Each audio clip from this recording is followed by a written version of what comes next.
Bonjour.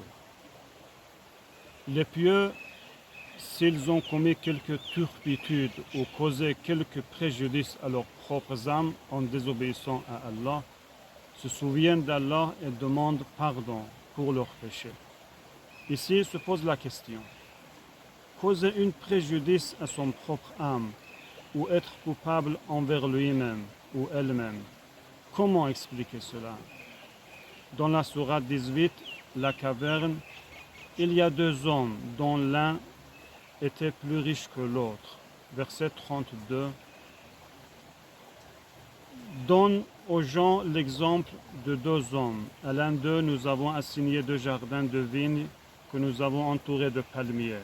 Nous avons mis entre les deux jardins des champs cultivés. Verset 33. Les deux jardins produisaient leur récolte sans jamais manquer.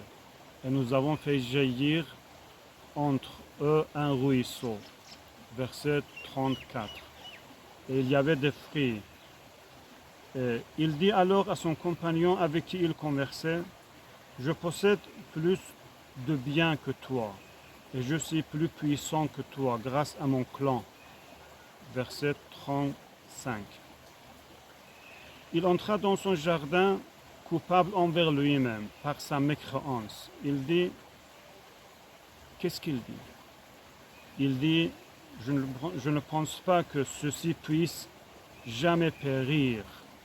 Je ne pense pas que le jour du jugement dernier viendra. Et si on me ramène vers mon Seigneur, vers mon Dieu, je trouverai certes meilleur lieu de retour que ce jardin. Pouvez-vous deviner ce que son compagnon lui a répondu? Verset 37. Son compagnon, lui adressant la parole, lui dit: serais-tu ingrat ou serais-tu mécréant envers celui qui te créa de poussière, puis de sperme, puis te donna forme humaine? Verset 38. Quant à moi, c'est Allah qui est mon Seigneur, et je n'associe personne à mon Seigneur. Verset 39. En entrant dans ton jardin, que ne